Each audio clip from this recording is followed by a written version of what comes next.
Hello friends, नमस्कार। जय Jagannath. Manorama recipe रे आपण मानकु स्वागत करुच्ची। घरे थिबा सामग्री रे आज आमे गोटे रेसिपी प्रस्तुत करिबा। जो रेसिपीटी आपनकु मैगी, पास्ता, चाउमिन खाइबा ठारू मध्य अधिका टेस्टी लागिबो। ताहले डेरी न करी चलंतु रेसिपीटी को स्टार्ट करिबा। देखिबा पूर्व जदि रेसिपीटी आपण मानकु भल लागिबो ताहले गोटे सुंदर कमेंट दबा सहित चैनल को सब्सक्राइब करनेबे। आशा करछि रेसिपीटी को मध्य आपण संपूर्ण देखिबे।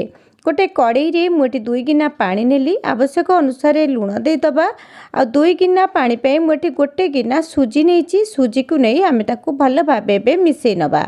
सूजी टिके गाढ़ा हो गले आमे गैस रो फ्लेम को बंद कर दबा। एठी देखो मु गोटे चमच तेल देई से सूजी को भल भाबरे एठी मिसै नउची।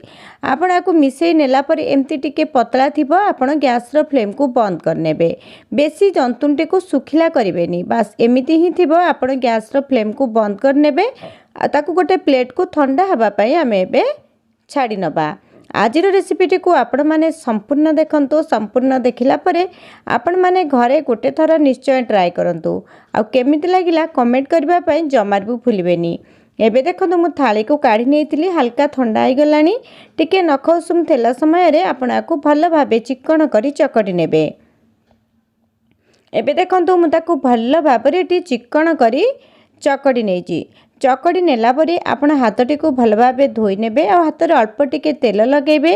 छोट छोट साइज रो गोटे गोटे बॉल्स नै जे बा लेंबू टाइप रो गोटे गोटे बॉल्स नै ताको गोल करी मझी रे एमती टिके आपण होल कर नेबे। होल करी सब गुडी का आपण ए प्रोसेस रे करि नेबे। बा मु एठी मध्य से प्रोसेस रे सब गुडी का करि नेची। देखंतु सब गुडी का हे गलानी। एबे कड़ाई रे मु दे देची गोटे चमच रिफाइन तेल। तेलटी भल भाबे गरम होला परे गोटे चमच जीरा दबा। जीराटी भल भाबे फुटीगला परे एठी काटी रखिथिबा पियाज को मध्य ऐड करिबा। पियाज को टिके हल्का भाजिबे। एठी बेसी लाल करी भाजिबेनी। दुईटी कंचा लंका काटिकिबा चिरा लगे दे देबे। आ एठी अदा और रसुन रा कुटा मु देली। एठी अदार परिमाण मु कम रखिछि आ रसुनर परिमाण टिके अधिका नेई ताकू कुटी नेइथिली। एबे सेतिरे आवश्यक अनुसार लूण दे देबे। आपण एकाथरे एठी लूणटे को मु ऐड कर नेइछि।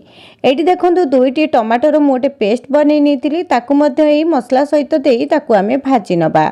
एबे एतरे आवश्यक अनुसार अल्प टिके एठी हल्दी गुंड देबे। कलर पई आधा चमच आमे एठी जीरा गुंड, आधा चमच धनिया गुंड और आधा चमच गरम मसला गुंड देई मसलाटी को एठी भल भाबरे आमे कसिबा। सेही समय रे एठी गोटे आधा गिना मु मटर देली। मटर देके एठी कंचा मटर नेची।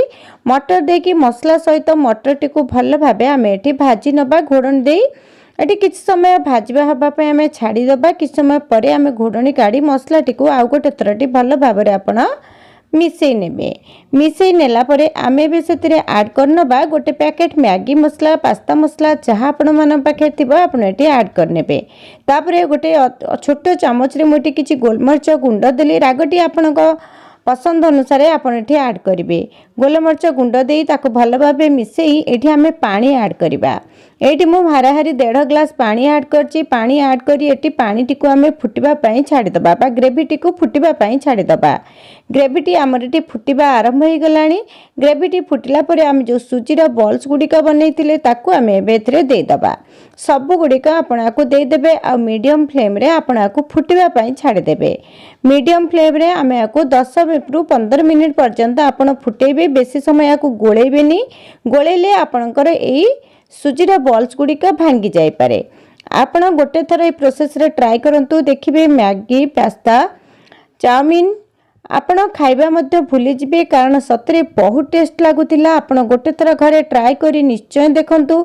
आ केमिति लागिला कमेंट करबा पई जमार भी भूलिबेनी।